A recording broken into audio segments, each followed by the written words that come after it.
Lee, do you want to come on? Yeah, hey, thank you. Wanted to learn a little bit more about the pre-tipping point experiences on go-to-market. You mentioned that you had a period of 4 to 5x growth, generally driven by paid. I was curious, was that the member side or the teacher side?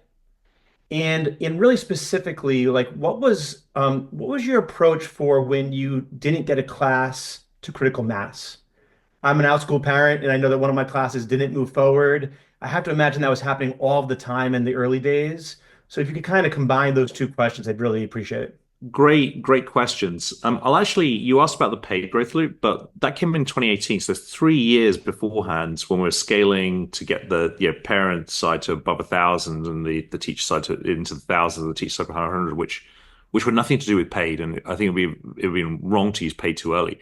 In the early days, the first kind of methods to kind of scale were basically, I'd call it community growth, like meeting influential parents within the homeschool community who ran Facebook groups and Yahoo groups, getting them on side, getting either the ability to post those groups ourselves, or get the organizers to post on our behalf, or even at one point we paid a consultant who was like a very connected homeschool mum to kind of promote us in these groups. So it's community based.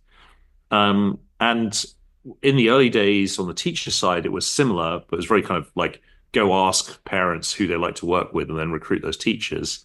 And then through that process, we realized a couple of things. At a certain point, we didn't need to worry about teacher growth because there's sufficient overlap between the parents and teachers in this community. So we could basically focus almost all our efforts on the demand side. And secondly, because of the nature of the products, group classes, there was almost always flex on the demand side to add a few more spots to a popular class. So again, we didn't have to worry about supply constraints like some marketplaces might. So it's important to understand those, and this will vary by domain, what's the limiting factor, and it's very, very specific. But these were the things we discovered about ours. So don't take these as general lessons. It's more like just the process of discovering those limiting factors, and those simplifying factors are incredibly important. So we figured out we only really need to support, focus on the demand side in terms of growth. And then secondly, you asked about kind of the liquidity issue, like what happens when there's not critical mass. And this was the cool thing we discovered, particularly with the homeschool community, is they weren't bothered. Teachers were prepared to put sections up, like specific schedule for classes, speculatively, and see. And if they didn't get any enrollments, fine. If they got only 50% of the sections went ahead, that was a key discovery that they were willing to do that. They just wanted to fill their time, and moreover, they'd set a minimum group size and price per class. But if they only got one enrollment, most of the time they were happy to proceed, because they were looking for the extra income. They were setting certain parameters, but they were more flexible. It would have been a mistake if early on we'd built too many features into our product. For example, auto cancel class if it didn't hit a minimum. We kind of just let it break a bit.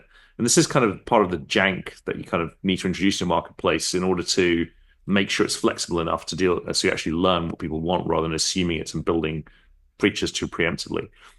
And it's still a bad parent experience when it gets cancelled, but again, it was happening less frequently than we expected. I think the other critical piece was a tolerant early adopter audience who was into experimentation, who was so underserved that they were willing to tolerate jank that later customers wouldn't. But then later you're at scale, so you can make the experience better. So it's really important to kind of, for us in this domain, and probably in marketplace in general, to in the early days be serving people who are so underserved they'll tolerate things like that. Then the paid loop came later, once we're already at sufficient scale, where we're really trying to put our foot on the gas and find more scalable methods than the early methods that we used. So Tell me what that scale was, like when you turned that on.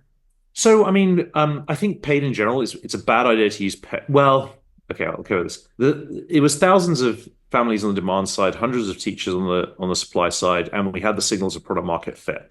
I was about to say it's probably a bad idea to use a paid loop specifically until you've hit product market fit, or at least have strong unit economics.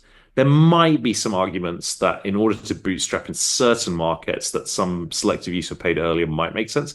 But I'd generally be very, very wary of using paid techniques until you've found product market fit with a strong business model.